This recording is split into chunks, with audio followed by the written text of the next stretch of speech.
Welcome to the Prevent Podcast. My name is Manny Garcia, and today I'm here with Stan Stevenson, preacher at Adams Avenue Church of Christ here in Lebanon, Tennessee. How you doing, Stan? I'm doing well, All right. as far as Well, I know. yeah, I appreciate you coming this late, really taking the time to do this podcast. If you could you just kind of tell us a little bit about you? Okay, I'm an old man, 69 years old, been married 50 years plus, three children, grew up in Huntsville, Alabama, but I've lived here in the Wilson County, Smith County area now for a little over 30 years. I've been preaching at Adams Avenue for a little over 6, and then I was at Rome, which is between Lebanon and Carthage, for anybody that doesn't know the area, for 24 years. They're just a small country church, but they were good to us. But opportunity presented itself at Adams Avenue. They were looking for a preacher, and church at Rome furnishes a house for the preacher. And at my age, I knew if something happened to me, my wife needed a place to live, and the preacher's going to live in that house. So Adams Avenue does not furnish a home for their preacher, so we bought a home here in Lebanon. So that was a little bit of the motivation. Plus, it was probably time. Been there. I know some men that have been in congregations for over 40 years. Oh, wow. But it was probably time. They needed a change. They'd heard me long enough. So anyway, that's what it did. And so we've been here now a little over 6 years. Yeah, it's crazy that much time's gone by. It does. I remember you first came by. Yeah. Yep, that's pretty interesting. August of 2019. Yeah. So we're coming up on our 7th year in a few more months. But we like living in this area. Our daughter lives nearby. She teaches school here in the Wilson County school system. And then our middle son lives near the Huntsville area, works for Huntsville Hospital. And then, of course, our oldest son, he passed away 2.5 years ago, but he lived in the Birmingham area. But we're close enough we can get to anybody that we need to. Yeah, that's right. Yeah. And we're far enough away. Yeah. Where's it that you guys live now? It's out here in Lebanon, though? Yes, it's okay. It's over off of Coles Ferry. Gotcha. Okay. Yeah, that's one thing I was worried about, you having to drive this far. Only took me about 10 or 15 minutes. Yeah, you It's can't not beat far that. at all. Yeah. No. Well, I appreciate you taking Yeah. the time. That's all right. Well, I know you kind of experienced the tragedy that's been in my family over the past few months. First and foremost, I just want to thank you for showing up, even within the first few days of showing up for the kids. I will say, just from that initial response of you coming and just showing up for the kids, it's pretty incredible how the kids have kind of latched to you. Yeah, yeah. Your wife, we were at church on Sunday, and she came up and said, the kids love them so much. I don't know what they see. Yeah, it's because they don't know me. I love it, but And no, she might say it's called out because I'm childish. we're all big kids. But I love children. I love to hear them laugh. Yep. I love to hear them get tickled. Yeah. Get their giggle box turned over, as we say, and down in my part of where I grew up. But, yeah, I love to hear children laugh and have a good time. Yeah. It's tough for them to sit still in church. I say that's a lot of times. Well, it is. Sometimes it's tough for adults. Yeah, it definitely is. I understand. Been there and done that. Well, basically, I brought you here because I kind of wanted to talk about religion, about being a Christian. There's so many young men, there's so many men in general and women that don't have any sort of guidance, any sort of spirituality, and we see the effects of it more and more every day. Mm-hmm. If you could you say something to somebody that doesn't have that guidance, that may be searching for it, what could you potentially say to kind of lead them? Well, of course, that's a little bit of a subjective thing, because what I might say might work for some and not for others, and you might take a different approach that would work better for some than it does for others. But Right. I know that we're living in a day and time where the so-called experts, like the Barna Research Group and Pew Research, they say that the fastest growing religious group is what's called the nuns. That when people go in and fill out documents, if they're going into the hospital or they have any kind of paperwork they have to fill out, and if it asks for any kind of religious affiliation, they check the nun box. Oh, So wow. people just don't have religion. I understand some people probably have been turned away from what they perceive as organized formal religion because of the failures they've seen, that they've had a bad experience with somebody who claimed to be a Christian who was affiliated with some religious group. So they just sort of turned them against religion altogether. Right. But the word religion in the New Testament carries the idea of to bind back again. We get our English word ligament from the latter part, from the stem of that, the root of that word. Right. And it comes out of the Latin, but of course it goes back originally to the Greek. But you don't have to know all that to go to heaven. Right. But that's the idea. So religion is what God has set forth, where we can be bound back to Him because of sin, we're separated from God, and religion is the arrangement God makes so that we can be bound back to Him. Now, that's first and foremost, to have a right relationship with God. Right. And when people have been brought up without that, or they have had it but were hurt in their religion, and so they abandon it. Right. One of the things we would want to stress to people is, here is a way for you to have a relationship with a God who loves us. Right. And He loves all of us. He loves the best of us, and He loves the worst of us. And He loves us all equally. Now, the benefits of that love are conditional, but He loves all of us equally. And so when Jesus died, He died for every person. Hebrews 2:9 says He tasted death for every man. King James says, man, there's generic, though. It's just every person.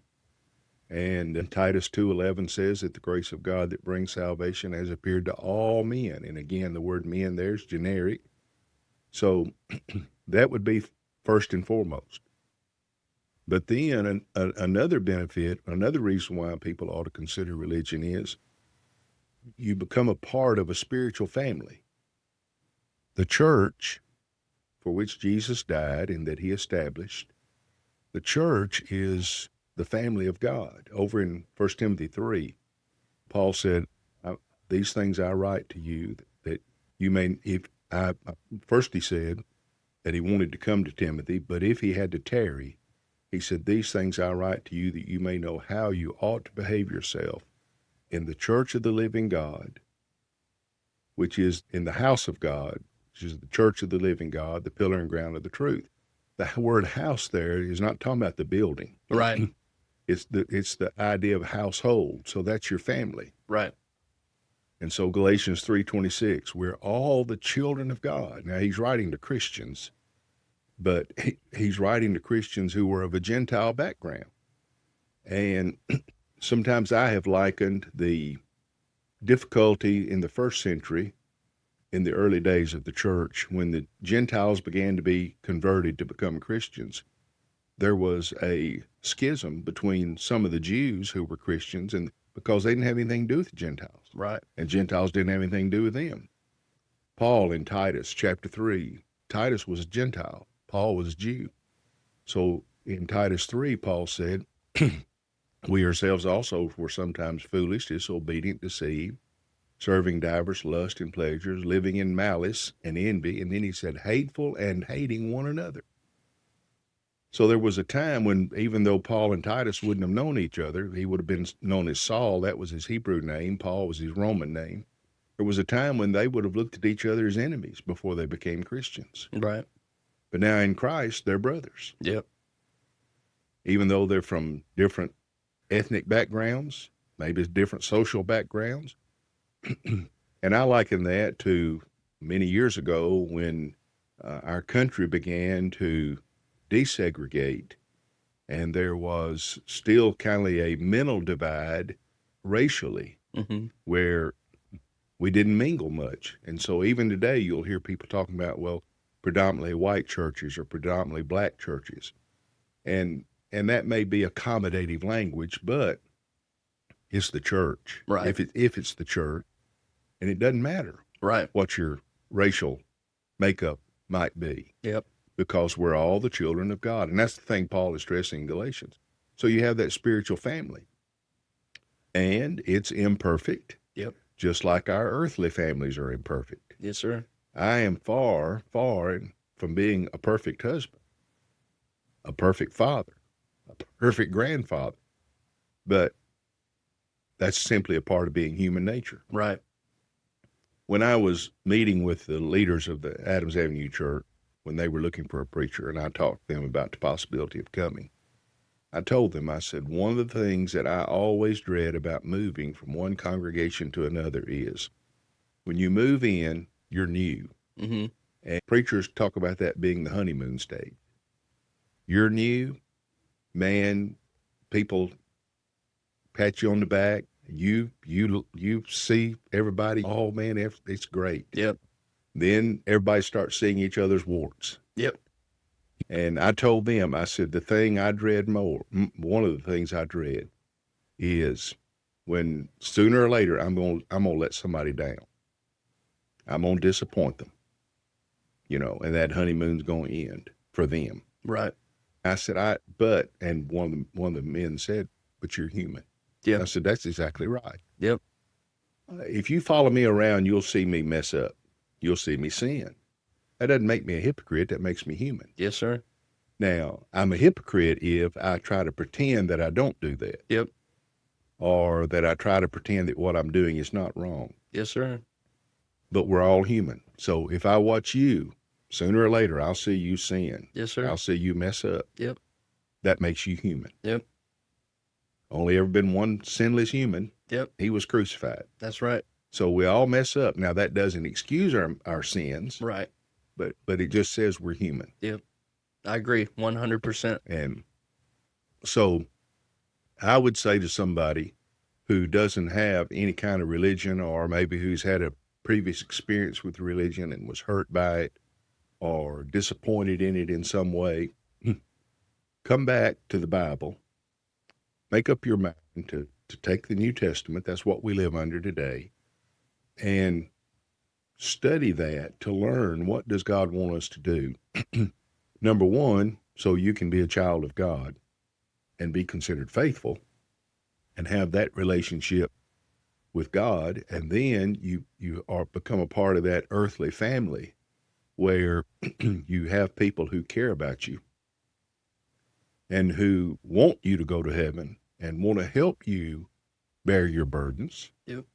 And your struggles. You can in turn do that for them. I agree. It's a two-way street.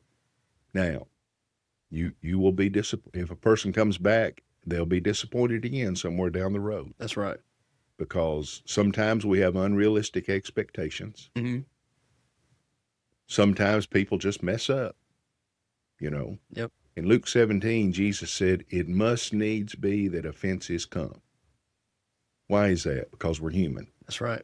But he went on to say, but woe unto that man by whom the offense cometh. So there's accountability there, but there's also the humanity of all of us. So when two people marry, they start that honeymoon stage. Sooner or later, there's going to be the disappointment. Yep. I agree. Yep. And it happens on both sides. Yep. And then you have children, and oh man, you hold that child, that first time, but that child is going to mess up. That's right. And they're going to get sick. That's right. You go to bed at night and they cry, and I didn't think it was going to be like this. Yep. That's right. You didn't. Because sometimes we have this image in our head of how things are going to be. It's a false expectation, unrealistic expectation. So but the point is, you have people who want to help you. Now, you'll also have people who don't do what they're supposed to do, don't treat you right, maybe. But that's not the norm, or it shouldn't be. Yep. That may be why some people give up on religion, have given up to start with. But you have that family that you become a part of that is going to heaven and is going to try to help you go to heaven as well. Now, that also means you're going to hold us accountable. Yep. So if I mess up and I've messed up and I don't do anything to fix it, you have every right. In fact, you have a responsibility to point that out to me and say, hey, you got something going on you need to take care of. Yep. And that's what Paul's talking about in Galatians 6, 1 and 2. When he said, brethren, if a man be overtaken in a fault, ye which are spiritual, restore such an one. In the spirit of meekness, considering yourself, lest you also be tempted. And then verse 2 says, bear ye one another's burdens. Yep. And so fulfill the law of Christ. The burden there that he's talking about is the fault in which one's been overtaken. Yep. See? Now, yes, we help bear other burdens. Galatians 6:10, as you have opportunity to do good to all men, especially to the household of faith. And there's that idea of family again. You're holding people accountable, and they hold us accountable. Right. And that's to help us all. Remember, we need to live a certain way. Yeah. I've noticed, I've grown up with a lot of people that haven't had any sort of religion. Right. My parents, we didn't go to church when I was little. So Sure. what I would do as a kid is I would venture to all the different types of religion. I Right. went to Catholic. Yep. I've gone to Pentecostal. I've gone to Baptist. I just didn't find my home. Right. I even worked for a Catholic church when I got out of high school, cleaning it. Mm-hmm. And when I worked there, it kind of turned me off of it Yeah. because I saw behind closed Right. doors. Right.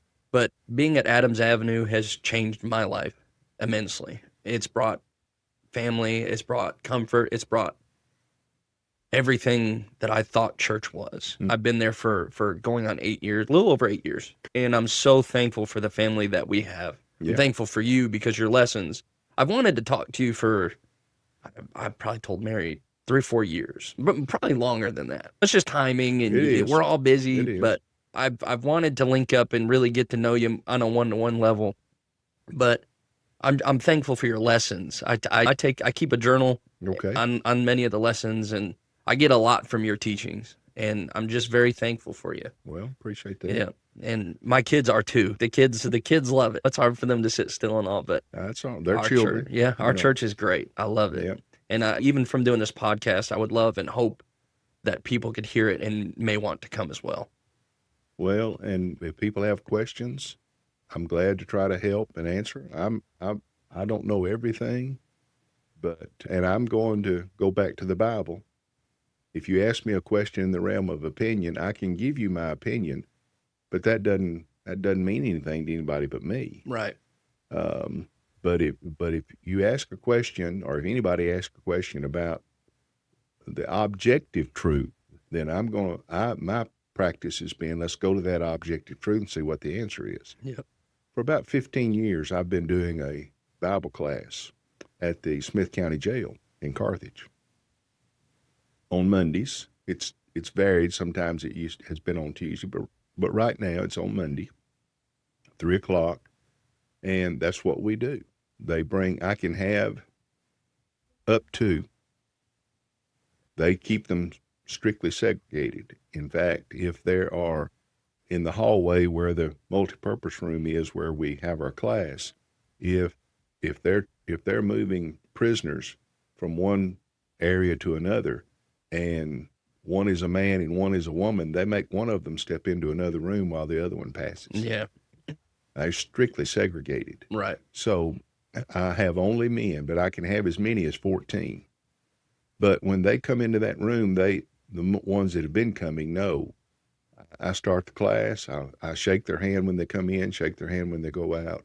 I talk to them about how they're doing. And, of course, how would you expect somebody to be doing that's incarcerated? But just as a general conversation. Right. And make sure they're okay. But then when we start, I'll say, okay, anybody have a question about the Bible? Sometimes they're loaded with questions. Sometimes they don't have any. And if they don't have any, then I'll go and get a portion of the Bible, and we'll study and talk about it. But that's what we do, just an open forum. And I've told them, you can ask anything you want to ask. You can say anything you want to say. I don't intend for you to make me mad. Yep. I don't intend to let it hurt my feelings. We're men. We'll talk about it. You can express your view, but I'm going to strive to give a Bible answer. Yeah. So that's what we do. I was up there yesterday, had all kinds of questions, but I enjoy that. Yeah. I enjoy it a lot. It keeps me on my toes to make sure I can go. And if I don't know the answer to the question, I will tell them I don't know. Right. But by the time I come back next Monday, I will have spent some time studying this and seeing if I can find the answer in the Bible. Yeah. So anybody can ask a question. I don't mind. Sometimes people are hesitant to ask because they know they don't know a lot about the Bible and they're afraid the question will sound dumb, Yeah. like that it will reveal their lack of knowledge. Right. That's okay. We're all here to learn. Well, everybody comes to the Bible the same way. That's right. You were talking about a minute ago, what would you say to somebody that doesn't have any religion? Well, when they come to the Bible for the first time, regardless of whether they're a 2 or 3 year old or 1 year old going to Bible class or a 40-year-old, when they come to the Bible the first time, we all come to it the same way, ignorant. Yep. We don't know. Now, the older we are, the sort of, in a sense, the further behind we are because we've had all those years go by. We could have been learning. Right. But we can't change the past. Yep. Can't go back and start over. So we start where we are. But everybody, and another thing that is true is everybody, myself, anybody, when we come to the Bible, we bring certain preconceived ideas with us.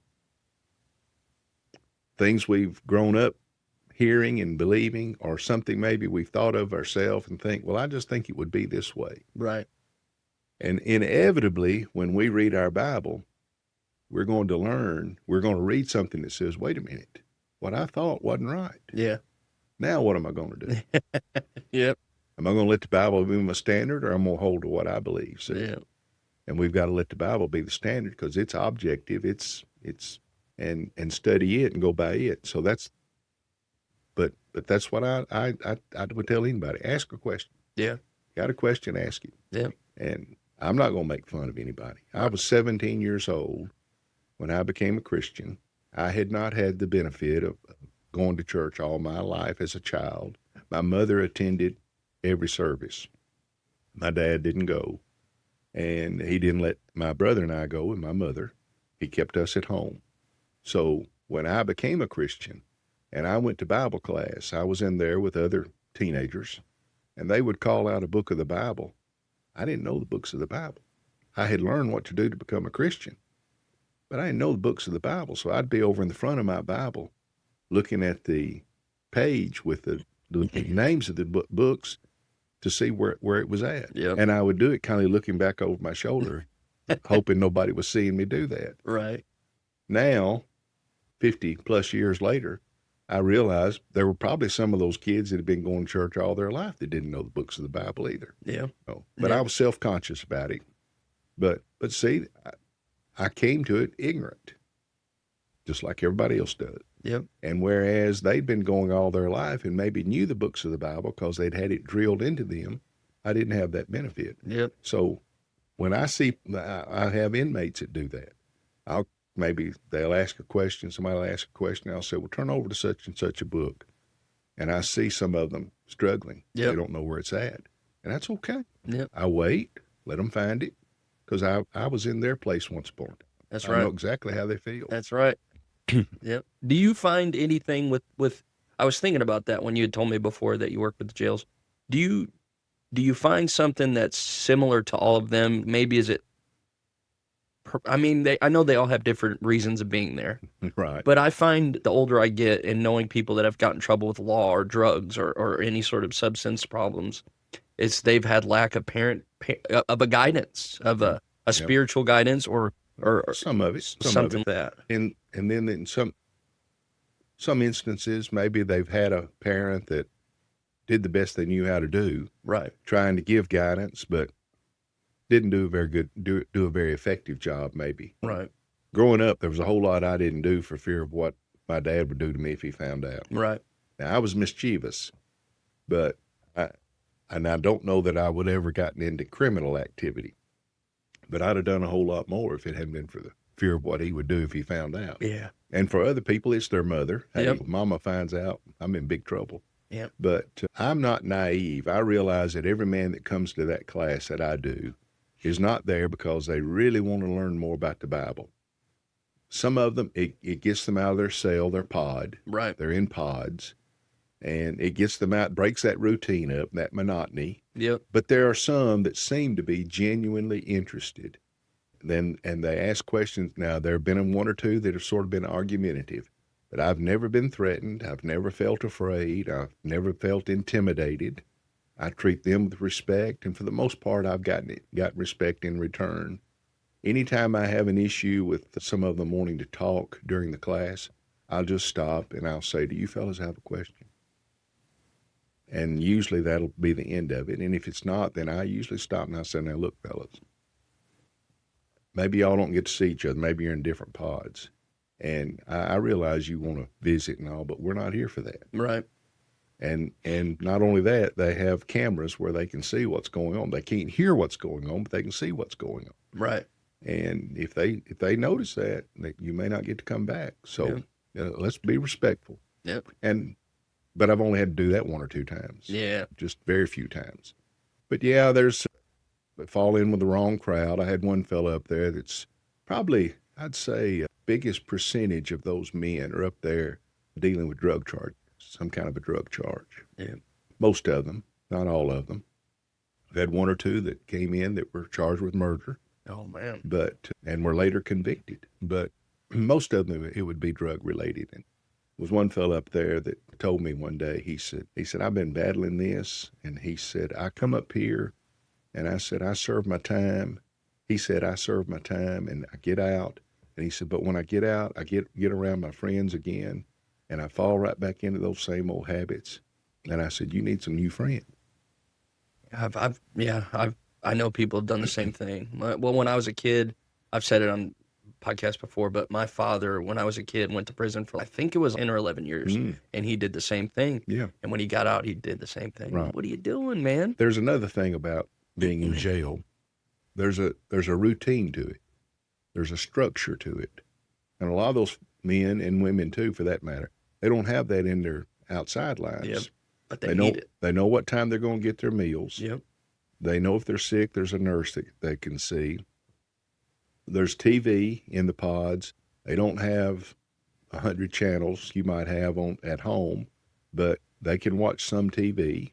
There's a structure to their life. So when they get out and they don't have that, believe it or not, they want to go back because they're comfortable in that structured routine. Yep. That's kind of strange. Yeah. I'll tell you a funny story. One of the chief deputy is a member of the church. He was largely responsible for my being able to get started in the new jail they have there. Been there about 15 years. But anytime any of the inmates complain to him about conditions up there, he'll say, "Well, I tell you what, when you get out, don't come back." Yeah, that's crazy. That I had a friend of mine that went to prison for the same thing. He was one of my best friends growing up, and he would call me from prison, man. And it sounded weird. Yeah. He was having fun because his buddies would walk by him. Yeah. That's not a place, dude. It's a camp. Right. I'm like, there's no way I'd ever want to be in Yeah. a camp. I No. can't leave. Right. There's no way. But I've told all those men that come to class at one time or another, everybody's got a past. Yep. Now, I may not have things in my past that cause me to be incarcerated, but I've got a past. Right. I've got things in my past that I would be embarrassed for people to know about. Everybody does. Yes, sir. Everybody's got a past. Yes, sir. And that's why we don't look down on anybody, Right. because I haven't made their mistakes and they haven't made mine, but we've all made them. That's right. And that's why we need forgiveness and salvation, is because everybody's got a past. That's right. You live long enough, you get to where you're finally accountable for yourself, and everybody's got a past. Yeah, that's right. You know. I agree 100%. And I've told those fellas, I said, you serve your time, you get out. There'll be a lot of people to be glad, but there'll be a few that'll always want to remind you of your past. Yeah. I said, you can't let that bother you. Yep. You got to have a thick skin about things that you've served your time, you've paid your debt to society.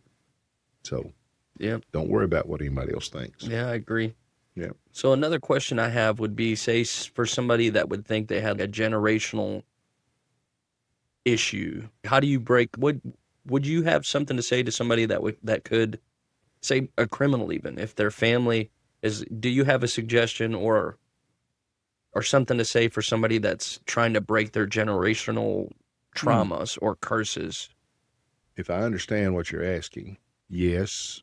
It goes back to what we talked about religion. You'll find help to do that in a congregation that's trying to practice New Testament Christianity. Right. But over in Ezekiel, Ezekiel was down in Babylon with the captives.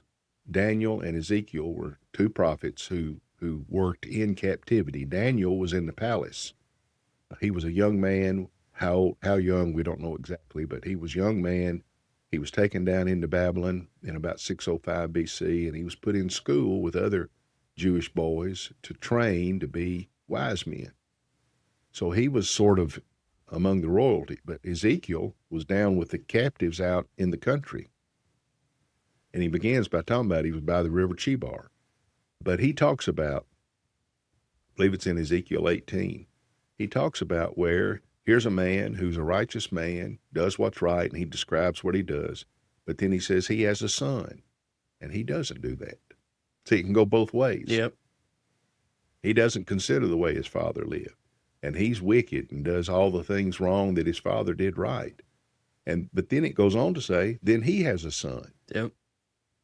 And he considers the ways of his father, and he takes after his grandfather.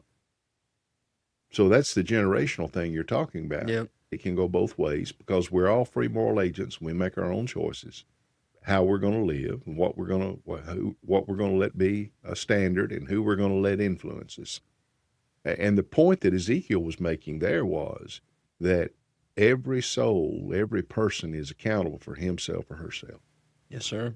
Now, I'm accountable for how I influence others, but I'm responsible for myself. You see, the people down in Babylon were saying, well, they were using a proverb that said, the fathers have eaten sour grapes and the children's teeth are set on edge. So what they were saying is, we're down here in captivity because of what our parents did. Yeah. And Ezekiel was saying, no. Actually, God was saying through Ezekiel, no.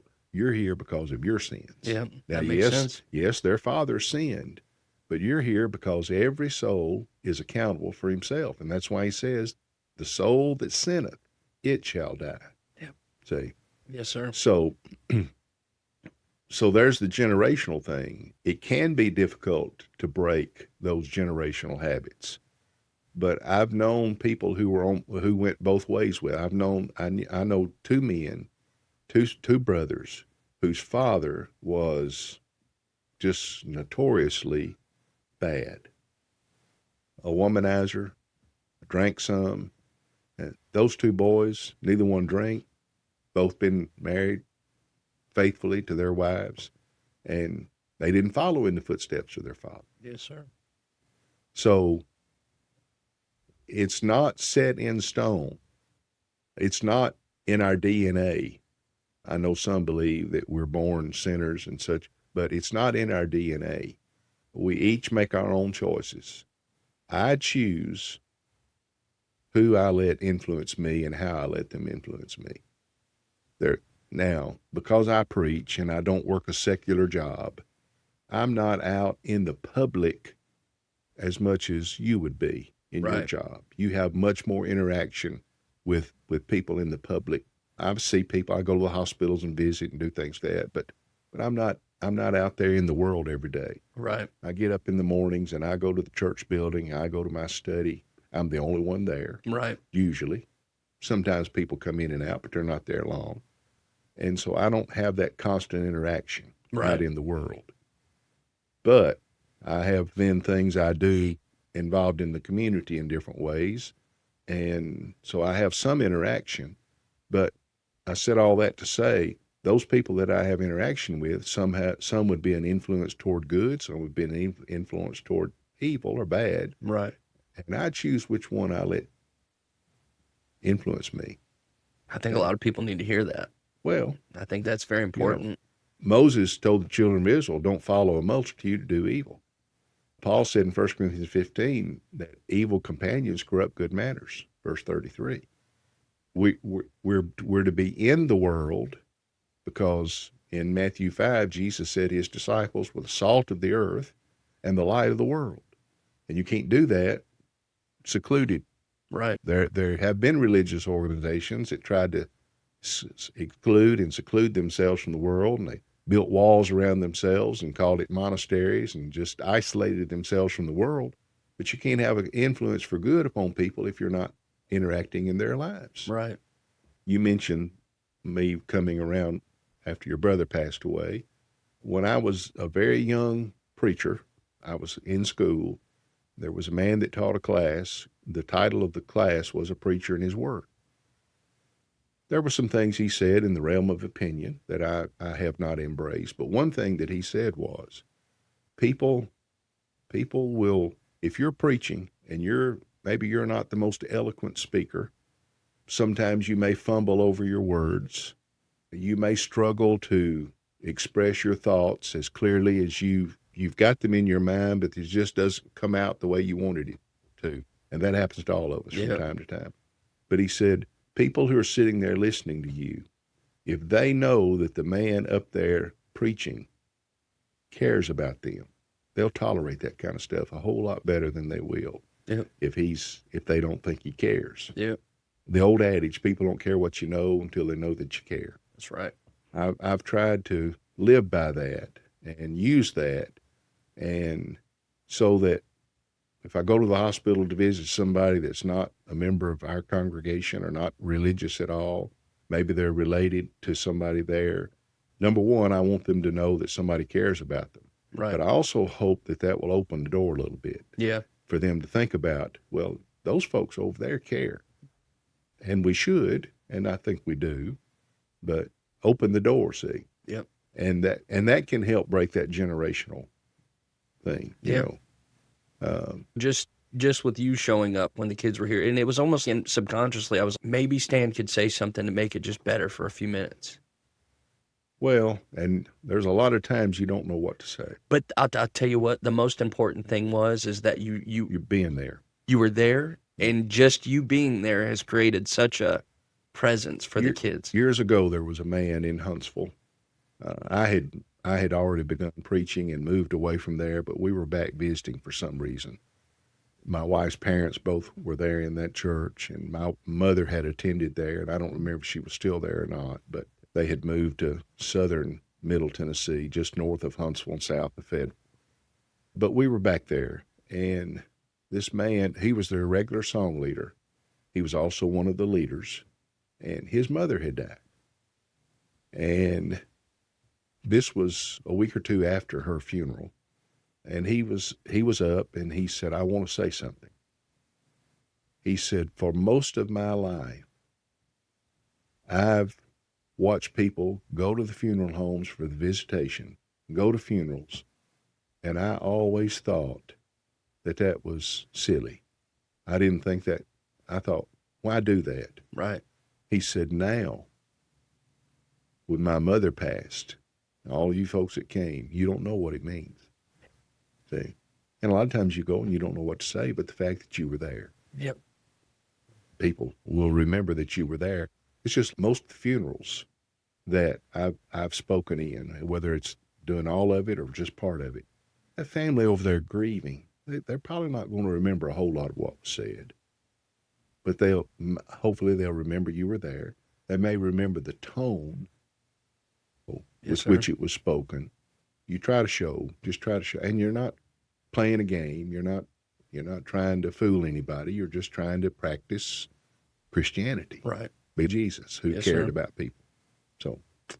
And I'll say with both Ron's funeral and my brother's, those were some of the hardest times in our lives, but just your presence and you being able to be there, it means so much. And just exactly what you just described. Well, that's first of all, it's what the Lord wants us to do. That's right. And sometimes I know for a long, long time doing funerals was hard, way outside of my comfort zone. Yeah. But that's part of being a preacher. That's right. It comes with the territory, so you accept it, do the best you know how to do. The more you do it, ideally the more comfortable you get doing it, sort of getting up in front. If you had told me when I was in high school that I would try to preach, I'd have said, you've lost your mind. I was terrified about getting up in front of class and giving a book report or doing anything any kind of public speaking. I would have said, you've lost your mind.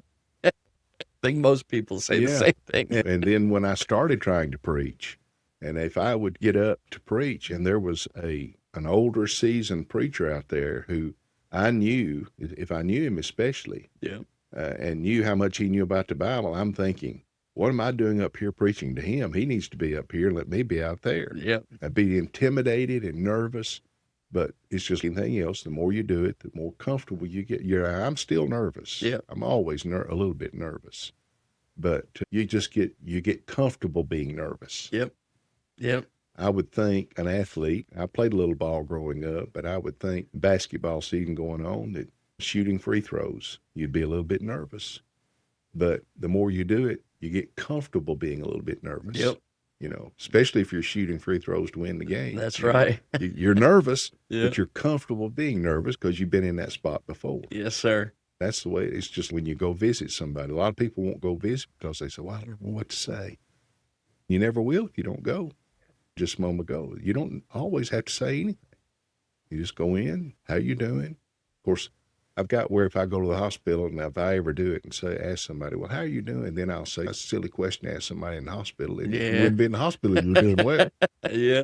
But I get it. yeah. Yeah, that's crazy. It's yeah, but I just want to say I thank you for coming in, and I would too. I think maybe in the next few months, I think I'll invite you back. Okay. I think this was very, very good. It's a good conversation, and I want to bring people to religion, and also this platform's new to me, Right. so if I can use it and be fruitful. This is the first time I've ever done anything like this. Yeah, it's only my third. Yeah. But I think being fruitful, it helps me kind of get the word out a little bit more. And I'm trying to spread a little bit more positivity for anybody that may be struggling in life and not really knowing where to lean to. Well, one of the things we want to do is we try to bring people to religion is for people need to understand there is an objective standard independent of our feelings. That's right. I feel a lot of things. All that tells me is how I feel. That's right. But God has given us an objective standard, and we can go to that and be sure that we know what's right, That's right. or what's wrong. Yes, sir. Well, is this right or this wrong? Well, how are you going to decide? Right. It's not decided by the church. It's not decided by a group of men or people, a committee, a council.